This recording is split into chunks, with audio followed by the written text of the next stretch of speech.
Hi everyone, today I'm bringing you something a little bit different. Over the past few weeks, I've hit over 1,000 subscribers on this channel. I'm so thankful for each and every one of you for your support, for your public comments, for your direct messages on LinkedIn and other messaging channels to let me know the impact the content has had on you. I've compiled over the past 2 years sales tips that I've learned not only as an operator over the last 16 years, but also as a coach interfacing with countless tech founders who are trying to find their authentic voice in a way that makes sales feel confident, unique, and human to them.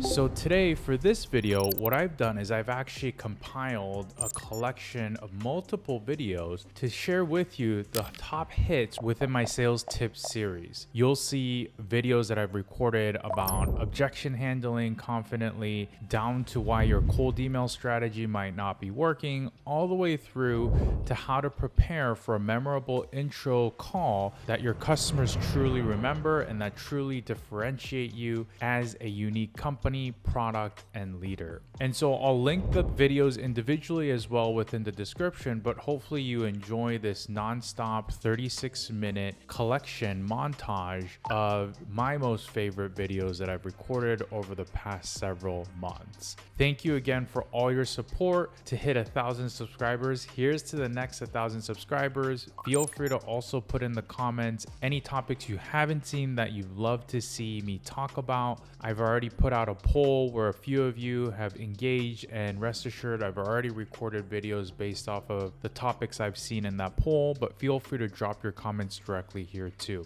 And finally, if you do like my content and you want me to keep going, a like and a subscribe would help me a ton. It's been a grind, but an extremely enjoyable journey. So thank you again to all of you. I'll be sharing more content as a tech sales coach and now as a chief customer officer at Tiger Beetle. Thank you all. The intro call is one of the hardest things to get right. Even though I've been at places like Google, Dropbox, Slack, and most recently Twingate, I still get nervous before intro calls. That's why I'm gonna give you some tangible tips and tactics that you can use to best prepare for your next intro call. Tip number 1, make sure you're preparing around both the prospects that you're meeting as well as the company. A lot of times reps will do one or the other, but both are really important. On the company level, do a quick Google search or ChatGPT search to find relevant recent news articles about that company. Sometimes you get on a call, and if you didn't know there was an acquisition or amazingly positive or negative news, you're gonna feel uncomfortable because the call is gonna start in a way that you did not expect. So make sure you get that down. The second part is to make sure you actually research the individuals on the call. People love it when their potential vendors look up things on the internet that are hard to find or that are unique to them. So on LinkedIn profiles, I like to study them before the call, see what language they use. Sometimes I'll remember some key phrases or keywords and bring them up directly on the call. I once had a call with a network engineer, and he was a self-proclaimed computer geek. And so I actually mentioned that on the call. I said, hey, I read on your LinkedIn profile that you used to break apart computers when you were younger and that you are a computer geek. That was awesome to read about. That small little detail all of a sudden opens up the conversation, shows that you are interested in the person at the other end of the Zoom meeting or the real life meeting. So make sure you research the person. It goes beyond LinkedIn too. Do a quick Google search if they've been on a podcast before, if they've been on a stage before. Mentioning these things is really, really helpful to building rapport. And it doesn't also just have to be about the professional side of things. If they are posting things about their hobbies or their family, you can mention that as well. It's all about the little details that you are stretching to prepare before the call. Tip number 2, practice, practice, practice. Practice your intro. Practice how you're going to segue from intro to your agenda. Practice how you're going to go from agenda to pitch deck in a way that feels natural and authentic to you. I used to practice my intros all the time in front of a mirror when I was younger in my sales career, and it helped immensely. Now there are AI tools like Hyperbound where you could do this repeatedly while a bot speaks back to you, but whatever you do, just make sure you practice how you're showing up to the call in the first 5 to 10 minutes. For the intro, I'll give you a very tangible example. I was most recently at a company called Twingate that was replacing VPN software at large hypergrowth companies. So my intro would go something like this. Hi, my name's Peter. I lead the customer teams here at Twingate. Just to give you a little bit about my background, I come from way of working at companies like Dropbox and Slack, and that's actually what got me to this company. The founding team members here understood the power of usable software at Dropbox, and so they took that DNA and know-how and injected it into the cybersecurity space. I was just fascinated by how easy VPN replacement technology could be if you developed it in such a way. And so I'll give you more of what that looks like throughout this call. So that's enough about me. Would love to learn about you and your background and what piqued your interest to take this call. So you could see there, that wasn't perfect. It was a little long-winded. I probably could have cut off a few seconds here and there, but the point is that you need to practice this so that you can get comfortable talking about not only what your role is, but also why did you actually join the company that you're at? Why did you found the company that you founded? People are interested in your origin story and they want the context as much as they want you to tell them about the product and the company. So take the time to do that, and the more you practice it, the more comfortable you'll be on the call. Now, not every 2 intros is going to feel the same. I don't like to necessarily script these things, which is also why I practice the intro, because I like to off-road and switch words up and phrases up here and there depending on how I'm feeling. But if you don't practice, you're not going to feel comfortable off-roading. So practice that intro bit. Similarly, with the agenda, once you turn it over to the prospect to intro themselves, you want to sound like the agenda conversation is not super salesy or super boxy or stodgy. So instead of saying, the agenda for this call is X, Y, and Z, you can segue from the intro of your prospect and say, thank you so much for providing that context. I think we have a lot in common in terms of how we view security and security technology. I guess to just give you a quick roadmap of this conversation and what to expect, what I hope to do was first ask you a few questions about your security technology stack today as it is. Would love to understand what VPN, if any, you're using. Then I can pretty quickly transition into giving you a sense for the architecture of Twingate over a couple slides. And then finally, I'll show you a quick demo. I can't show you everything, but I do want to give you a teaser so that if there is interest, we could set up a second call with additional stakeholders on your side. How does that sound? So that agenda phrasing hopefully didn't sound too robotic or too scripted. It hopefully sounded pretty natural. I gave the expectations to my prospect around what to expect.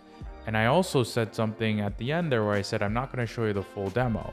So it conditions the prospect to understand, hey, this isn't going to be a comprehensive call. Over the next 30 minutes, you have to understand if you want to spend more time with me as a Twingate seller.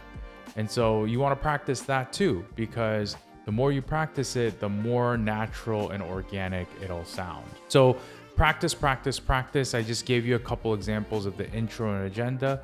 Do your own version as well and really find that authentic phraseology that speaks to you. My third tip is to make sure when you start asking questions not to make it an interrogation.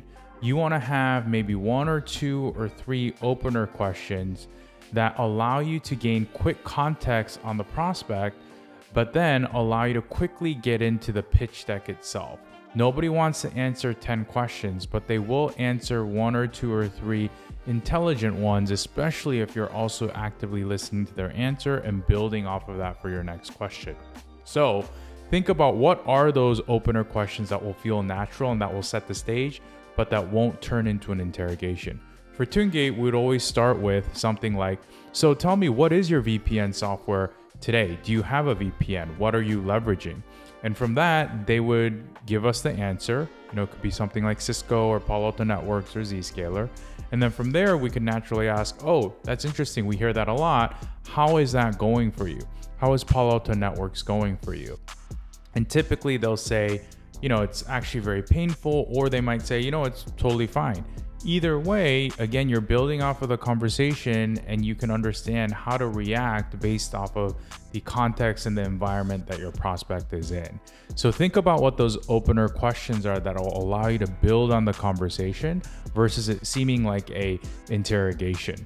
Tip number 4, after you've done the opener questions, now let's talk about the pitch deck itself.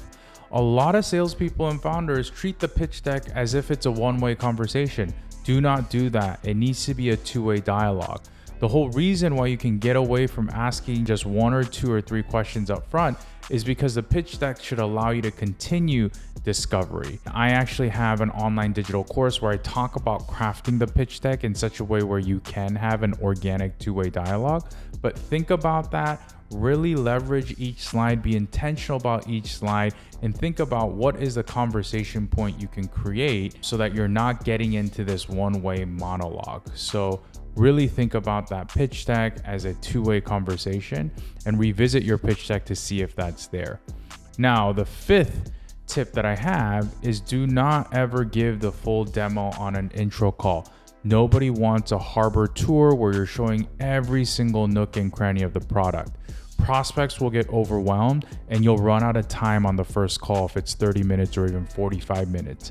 So instead of giving that full tour, really use the conversation points of the first 15 to 20 minutes to hone in on 1 or 2 or 3 things on the product that will engage them to go to the next call.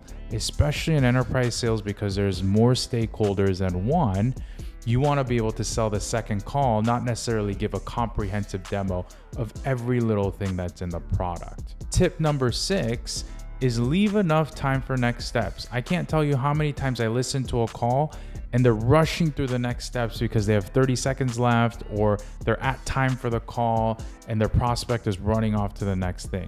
Leave at least 5 to 7 minutes for that discussion because the next steps discussion is crucial to ensuring your prospect doesn't ghost you.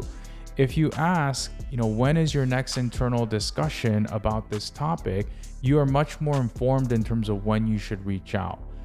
If, for example, the prospect is like, we won't talk about this until end of next week, then it behooves you to understand that you should probably reach out at the end of next week instead of bugging that prospect over the coming 2 to 3 days and then wondering why they're not getting back to you. So establish time and make sure there's enough space to talk about the next steps. This is where you can also talk about how does a company make decisions?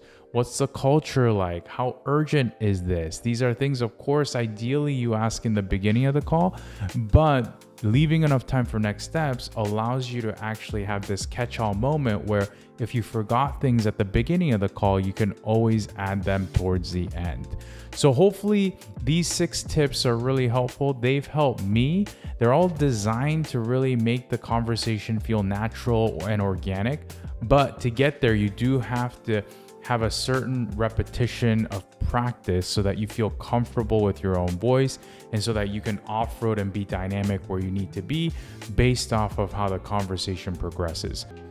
So in objection handling, one of the hardest things to do, I think, is to ask a question after you've answered the objection. We're so in tune and so focused on trying to answer the question well that once we finish answering the question, we just kind of nod. We're maybe proud of our answer and then we move on. But that is a critical mistake. I always have to constantly tell myself not to do this too. If you're hit with a hard-hitting objection, answer it, of course, but then ask why that person asked the question.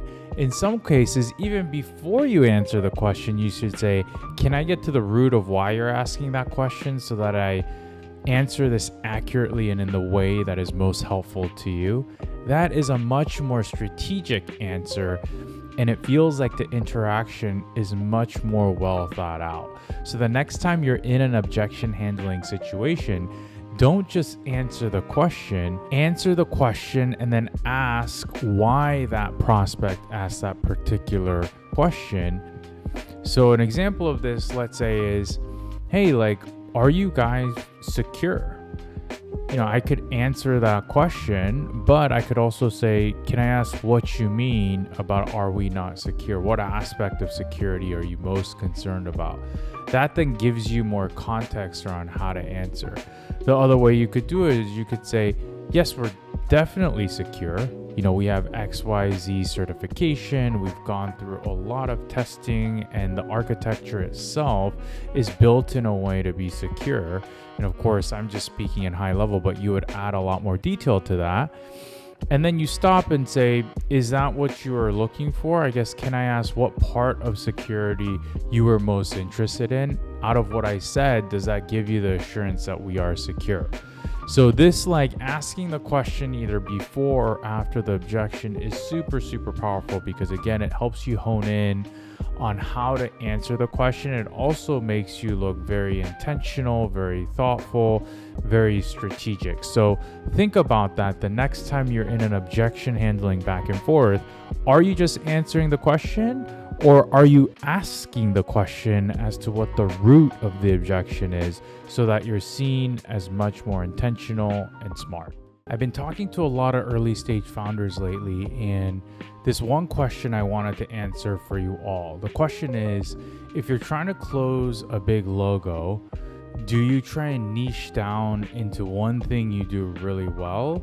Even though it may feel like it's not enough for that enterprise, does it make you feel like a one-trick pony? Or should you get into a design partnership where you're like, we will build out everything for you? Maybe not everything, but we'll build out, several features with you. And this will be kind of like a breath play instead of going in deep into maybe a niche one or two things you do really well. And so the way I usually answer this is to say that when you're going breadth first, and what I mean by that is you're trying to do a lot of different things for a big customer, there's a high likelihood you're going to be set up for failure because you're going to be order taking during that design partnership. You're going to be trying to build out features. They're probably going to be impatient. They want things quickly. And it only takes one bad enterprise experience to potentially sink the reputation of your startup. And so it can become a very risky initiative. And then once you've built out something, let's say a multi-billion-dollar notable logo, it may not be relevant to other companies because every enterprise still has individuals that think differently and stakeholders that think differently from another enterprise company. And so my preference, and you're a product of your own experience, and for me, when I was at Dropbox, at Slack, at Twingate, it was all about figuring out, okay, what is one thing you do really, really well that maps to a burning pain point for a company you're trying to sell to? And I think what you'll find is that even though you feel like it's one thing, as long as it's the one thing that is really important to your customer, and you can also paint the vision of your roadmap, not in a way that says, hey, we're going to build things for you in a short 3 to 6 month design sprint, but more in a way that's hey, we're going to build this for you if you are a long-term customer of ours. And you see from this one functionality that we do, the implications of our vision and the functionality going forward and our roadmap going forward, then that's a great partnership because you're saying that you do one thing really well, but that you have a vision to do many things, but that you're not going to do it in a way where you're order taking. It's in a way where you're kind of partnering with your customers and you're still in charge of your roadmap. So think about that. Don't get all insecure just because you think that you are one trick pony. As long as that one thing has heavy implications and is solving a pain point for your customer, I bet you can still sell it without saying, okay, yes, we'll build the 5 things we don't have. Don't get into that mode. And if you do get that as a reaction, it's probably just not the right first customer. You want first customers who can believe in the early functionality, even though it may seem light to other companies.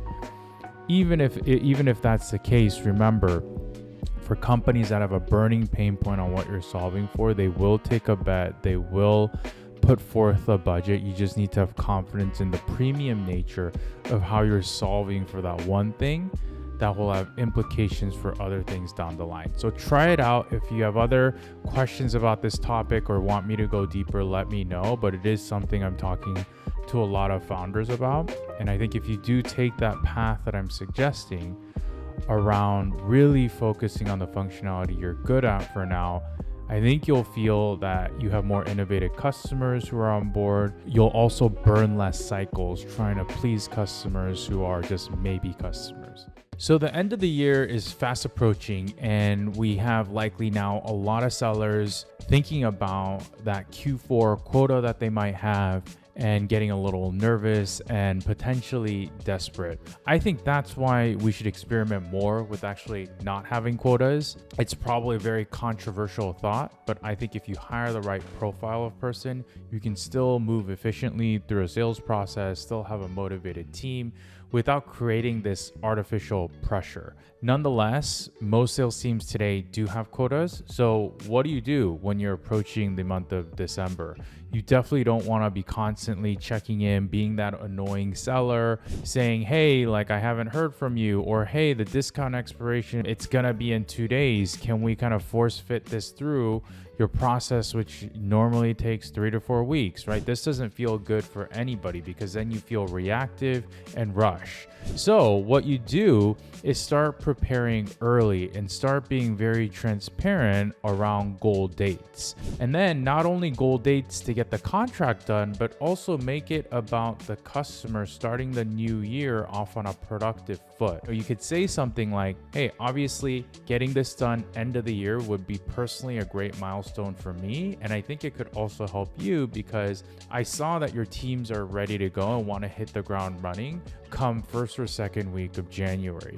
So I don't want to force fit anything or rush you artificially, but do you think we can start now that it's November? Do you think we could start planning to formalize this well in advance of December 31st so that we're not rushing at the last minute? So saying something like that feels, a lot less pushy, feels very proactive. You're planning ahead, you're getting ahead before it's like a week or two before end of the year. And you're talking in terms of obviously what would help you, because you should still be transparent about what helps you personally. That's why often I use that word, but also make it about them. And so I would try this out as an option. The second thing you could do is you could say, hey, listen, just as much as we like to run through the sales process efficiently, you'll see this reflected when we start working with you as well. And so you could say something like that. We value as a company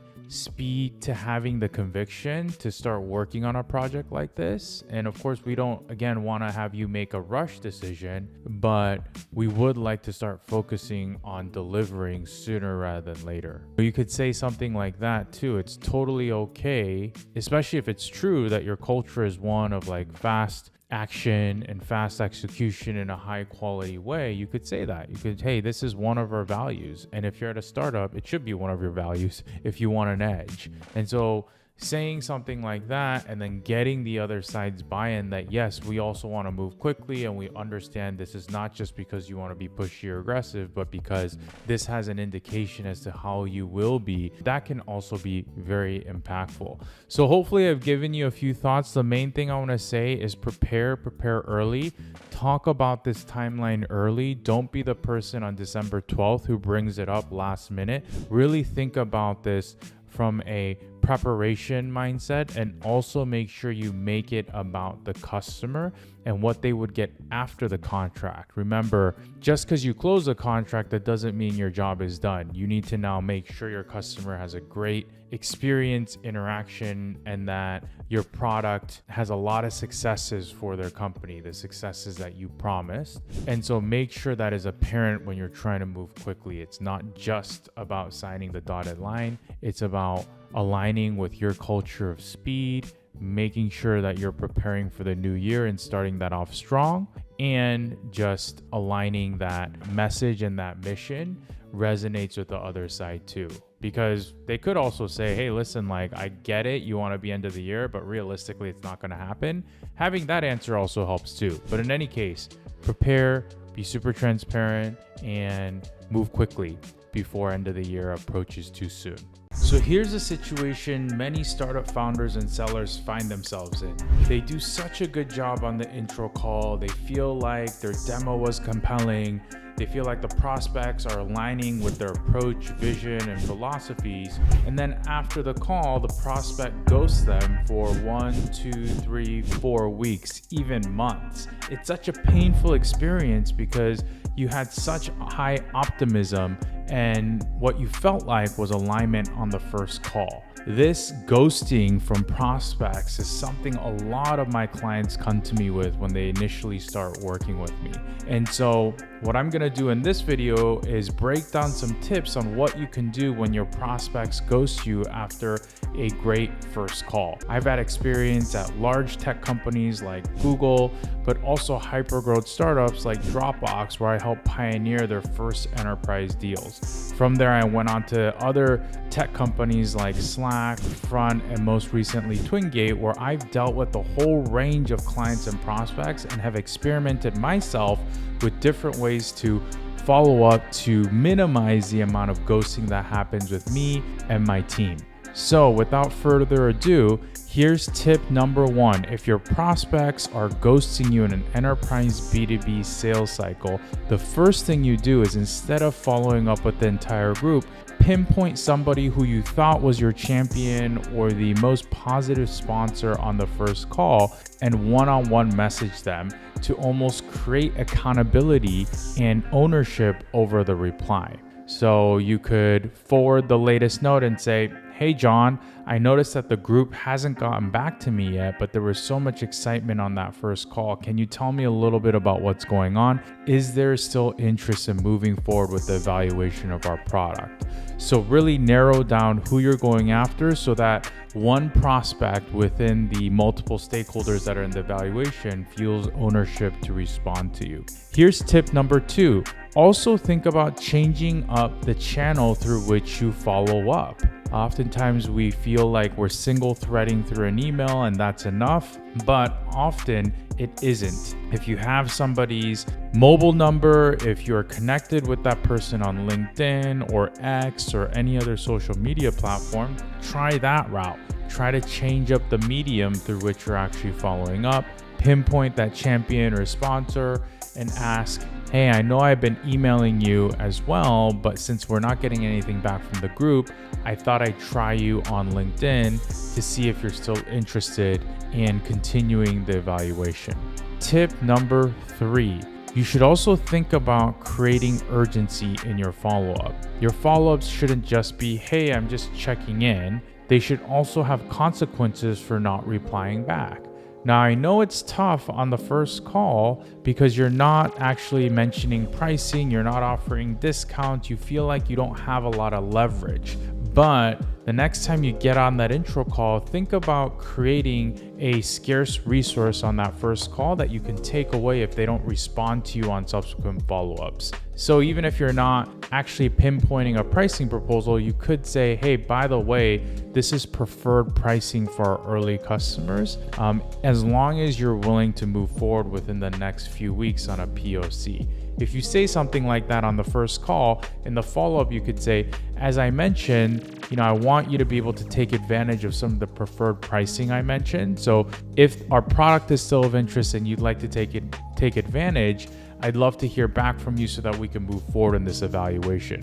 If not, I'll just move on and then we can reconnect when you're ready to formalize a evaluation of our product." So that's an example of creating urgency. You can also create urgency with your resources. On the first call, you could say, "Hey, you know what? For the founding team, for the POCs that I'll directly be involved with as a founder or executive, I'm doing that with the next 10 customers because I want to make sure they see the white glove service and they see how interested we are in having you directly contribute to the roadmap evolution over the next few quarters." If you say something like that on the first call, saying, "Hey, there's a finite number of companies that I'm directly going to be involved with or that are going to get special white glove treatment," you can again mention that in the email. You can say, we're moving really quickly, and so the implementation team I wanted to have you work with directly, they're starting to get their calendars booked up. Can we move forward? And are you still interested in working with us on this very bespoke proof of concept or evaluation that will get you in front of our founding team? Again, it's another kind of consequence. It's an urgency tactic, and it shouldn't be disingenuous. It should be authentic. And the truth is, for the early customers, that they will get outsized attention from you as a founder or early executive. So you should really play into that and see how serious they are. And if they don't reply to even something like that, they might not have been interested in the product or the problem that you're solving for. So that's the third tip: create urgency around the follow-up. The last thing I'll say is, obviously if you're getting ghosted by a lead right now, this is not something you can implement with that particular lead, but for future leads, really think about creating enough space for next steps on that call. If you don't take the time to say, when should I expect to hear back from you? Or what is the actual timeline of this decision? And what happens if I don't hear from you next week? If you don't understand the parameters of when you're supposed to hear back, you might just be getting ghosted because this is actually their normal cadence, or this is actually a reasonable timeline for them to evaluate things. You want to hear answers like, listen, Peter, this is urgent, but we're not probably going to talk about this internally for another 2 weeks. Then you can, reframe the ghosting and say, you know what, I'm actually not being ghosted just because I haven't heard back in a week. It's just that I'm in the middle of them evaluating something internally or having to internally huddle. So focusing on what the process is for decision making with your company, or with your prospects, I should say, will enlighten you around what the steps and what the cadence should be, what the length of time should be for you to hear back from your prospects. Sometimes I talk to clients and they're actually not getting ghosted. They're just in the middle of a long evaluation, or they're in the middle of an evaluation process that culturally usually does take long because the company has other priorities, or because they just take a little bit longer to move from step 1 to step 2. So my advice here, again, is to really make sure you focus on creating space for next steps on the first call so that you can understand the nuances and the intricacies of when you're going to hear back. And you want to be able to sequence, okay, I'm going to reach out to you in 1 week, 2 weeks, 3 weeks, or 2 days in a way that's intentional and based off of what the prospect evaluation cycle is like. So try these different methods out. If you want me to dive into any particular area in a more comprehensive or deeper way, let me know in the comments. I'm happy to engage there or record a follow-up around other potential tips that could work when you feel like your leads or prospects are ghosting you. When it comes to trying to reach out to potential customers, there's one thing you need to stop doing and 2 things you need to start doing. The one thing you need to stop doing is stop sending cold messages that's all about your product, your benefits, and you. Remember, people care about themselves. And so take the time, invest the time to research the person you're trying to connect with, to build that bridge. There's so many products out there. There's so many technologies out there. They're all starting to sound the same. So to really differentiate yourself, you need to make a connection that feels different. And what's very mundane, very commonplace is people overly using AI and automation to think that they're doing personalization, but not actually spend the time to find something unique about the person you're trying to connect to and build that relationship in a way that shows, hey, I actually spent 15, 20, 30 minutes specifically researching you as a potential buyer and a person. So stop sending cold automated messages when you're a startup and you have no brand, and start really trying to make a connection through research that you're doing that's bespoke, unique, and differentiated. The second thing, speaking of brand, that you need to do is you need to start building your brand. A lot of people think that trust is built off of maybe just the words that you use in a cold email or your product, but it's not. Trust is built off of the opinions that you disseminate into the world. And the more that you're able to actually create a research rabbit hole, this means like videos, talks, podcasts, blog posts, LinkedIn posts, wherever it is your buyers are, you need to start actually telling that community what you believe is the problem and what you believe is a potential solution. Nobody's gonna give you the time of day if you're not already consistently disseminating your opinions out into the world. So start doing that today. Start really thinking about your personal brand, your company brand, so that again, you're creating that opportunity for people to get to know you before they first start speaking to you. The last thing you need to do is vary the way that you outreach folks. So email is overrun. There's all sorts of companies that are helping you create dummy domains. So if I'm peteron.com, I might have like getpeteron.com, peteronbusiness.com, peteronsales.com, just so that I can send more and more emails. So because of this, our inboxes are flooded with really low quality automated messages. So what does that mean? Start thinking outside of email. There's tons of other channels that you can leverage and other mediums. I don't see enough people using voice notes on LinkedIn, but that's something you can do.